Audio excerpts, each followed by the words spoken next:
আকাশবাণী কলকাতা। স্থানীয় সংবাদ পড়ছি ধৃতি সেন শর্মা। বিশেষ খবর হলো, কেন্দ্রের কৃষি আইনের প্রতিবাদে আন্দোলনরত কৃষকদের সঙ্গে সরকারের সপ্তম দফার আলোচনাতেও কোনো মতৈক্য হয়নি। পরবর্তী দফার বৈঠক 8ই জানুয়ারি। কেন্দ্রীয় কৃষি বিল প্রত্যাহারের দাবি জানিয়ে রাজ্য সরকার বিধানসভায় একটি সর্বদলীয় প্রস্তাব পাশ করানোর সিদ্ধান্ত নিয়েছে। এরাজ্যের কৃষকরা যাতে প্রধানমন্ত্রী কিষাণ সম্মান নিধির সুবিধে পান, রাজ্য সরকার সেদিকে খেয়াল রাখবে বলেও মুখ্যমন্ত্রী আশ্বাস দিয়েছেন। রাজ্যপাল আবারও রাজ্য সরকারের কাজকর্মের তীব্র সমালোচনা করেছেন।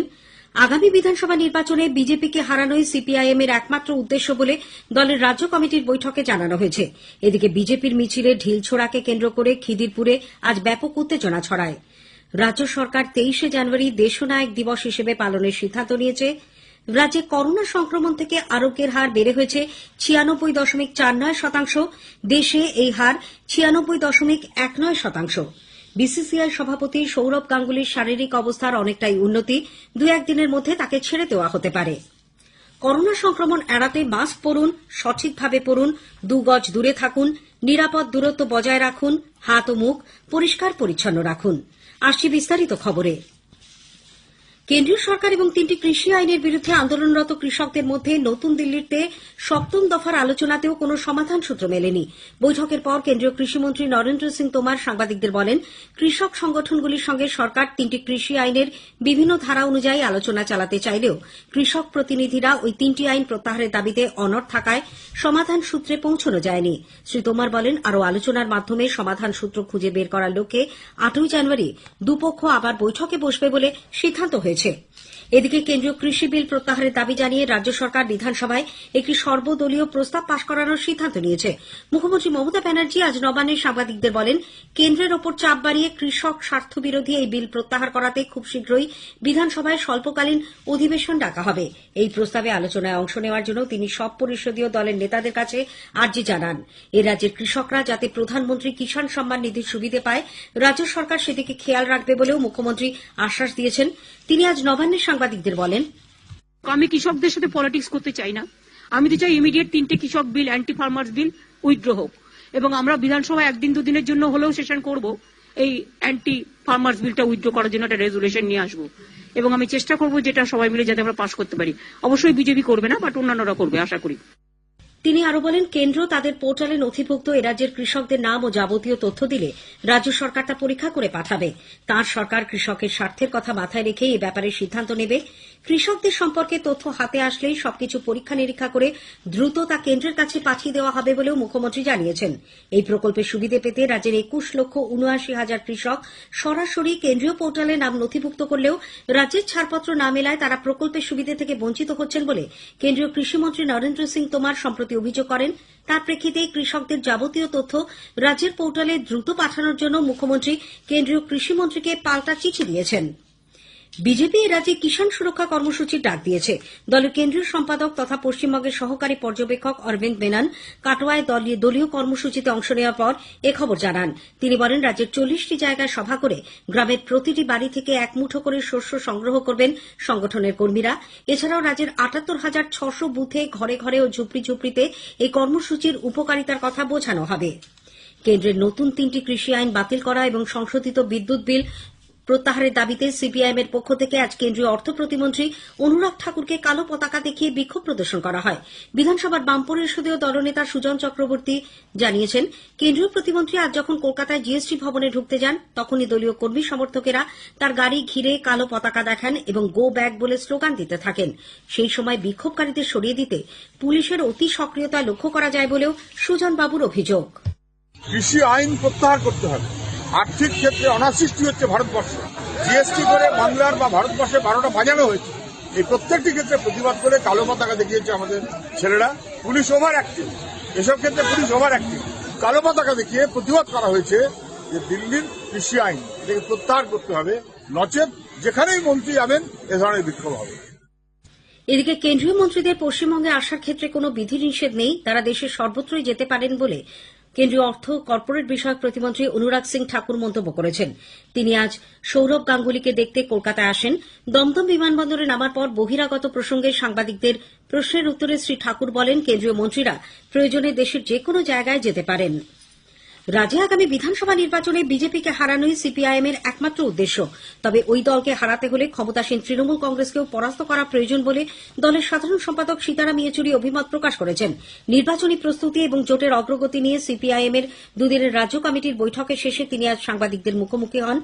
শ্রী ইয়েচুরি বলেন, তৃণমূল কংগ্রেসের বিরুদ্ধে অসন্তোষকে হাতিয়ার করে সব দল একজোট হলে বিজেপির জয়ের পথই প্রশস্ত হবে। এছাড়া নির্বাচনোত্তর পরিস্থিতিতে বিজেপি সরকার গঠনের ক্ষেত্রে তৃণমূল কংগ্রেস কি ভূমিকা নেবে সেটাই বড় প্রশ্ন বলেও তিনি মন্তব্য করেছেন।